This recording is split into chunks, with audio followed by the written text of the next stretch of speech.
भवदङ्गवल्ली भासैव दासी कृतदुग्धसिन्धुं मन्दस्मितैर्निन्दितशारदेन्दुं वन्दे रविन्दासनसुन्दरि त्वाम् एनेरितां सुगुणितां विमलां च वाणीम् आश्रित्यकरविवरैरबुधाश्च बाला विन्दन्ति ज्ञानमपरा जितमप्रमेयं तस्मै नमोऽस्तु गुरवे जनरक्षणाय।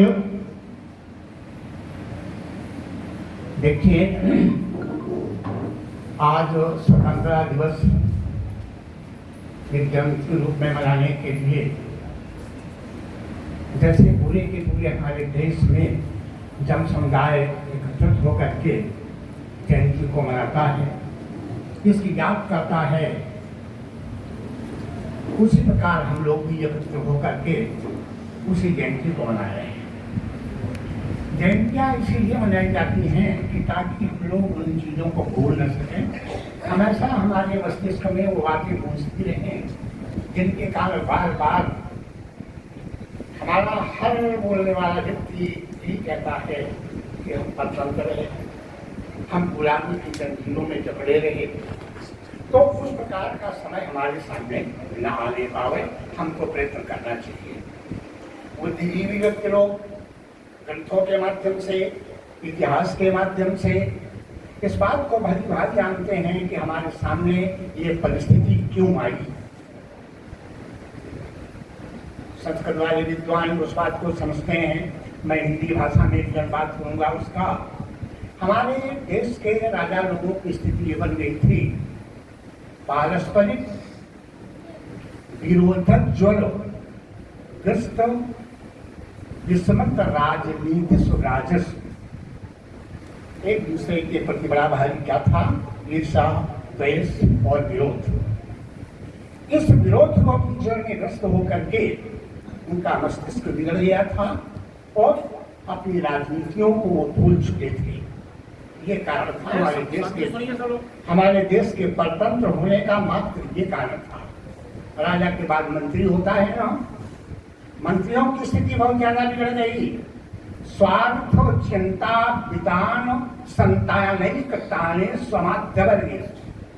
जितना अमात्य वर्ग था, जितने मंत्री लोग थे, हमेशा उनके हृदय में स्वार्थ की चिंता लगी रहा करती थे। मेरे स्वार्थों की सिद्धि किस प्रकार से हो गए? जब मंत्री इस प्रकार का होगा, राज्य नष्ट हो जाएगा, इसमें कोई संदेह नहीं। मैं एक उदाहरण आप लोगों को दूंगा। आप लोगों ने आचार्य चाणक्य जी का नाम सुना होगा।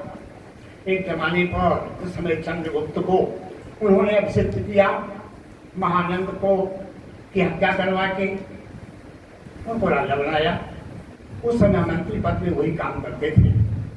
उसी टाइम पर कोई विदेशी व्यक्ति आया था भारत भूमि में भ्रमण करने के उद्देश्य से। अचानक रात के टाइम पर पहुंचा उनसे मिलने के लिए आचार्य जी से। आचार्य जी कुछ काम कर रहे थे। आचार्य जी के सामने दीपक जल रहा था। उस दीपक के प्रकाश में आचार्य चाणक्य कुछ लेकर रहे थे। जो ही ये व्यक्ति पहुंचा, उस व्यक्ति को उन्होंने देखा, उस दीपक को बुझा दिया उन्होंने। बड़ी समझने वाली बात है। आचार्य चाणक्य जी ने उस दीपक को बुझा दिया, दूसरा दीपक जला दिया। अब वो उस व्यक्ति से बात करने लग गए।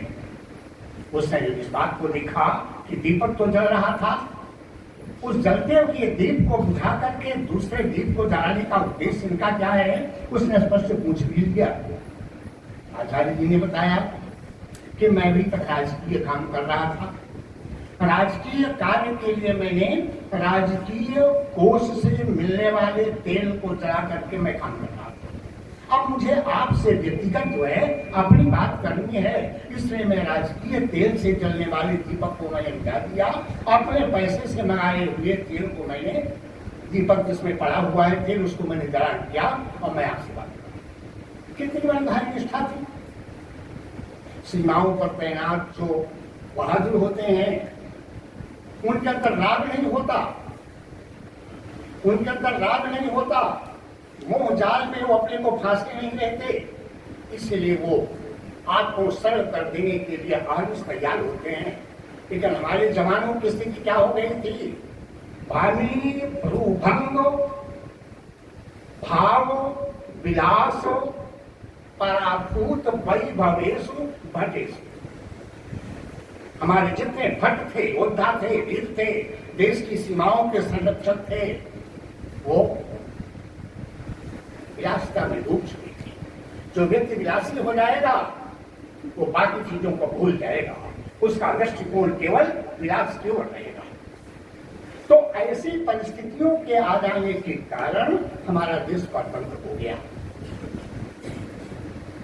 हमारे सतत प्रयत्नशील वर्धानियों ने बड़ा भारी प्रयास करके अपने देश को स्वतंत्र किया। अब चलिए आइए, स्वतंत्र लिखा हुआ है, आप स्वतंत्रता दिवस मना रहे हैं ना। स्वतीयम तंत्रम इति स्वतंत्रम तत्ता स्वतंत्रता। जो अपना तंत्र होता है उस तंत्र के आधार पर अपने साम्राज्य को चलाने वाली स्थिति को कहते हैं स्वतंत्रता। तंत्र माने संविधान। तो संविधान कई प्रकार के होते हैं। एक तो राजनीतिक संविधान होता है, एक लौकिक संविधान होता है, एक व्यावहारिक संविधान होता है, एक आध्यात्मिक संविधान होता है।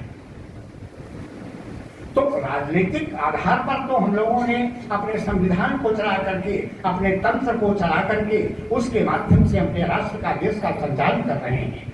लेकिन बाकी जो हमारे तंत्र हैं ना, उनको हम भूले हुए हैं, हम अभी परतंत्र ही नहीं। चलिए आइए, आप अपने आध्यात्मिक तंत्रों पर आ जाइए। आध्यात्मिक तंत्र हमारे कहते हैं असदोमा सद्गमय, तमसोमा ज्योतिर्गमय, मृत्योर्मा अमृतम गमय, मातृदेवो भव, पितृदेवो भव, अतिथि देवो भव। आप लोग इसका अर्थ समझते हैं, बहुत सरल है, कोई भी बात नहीं।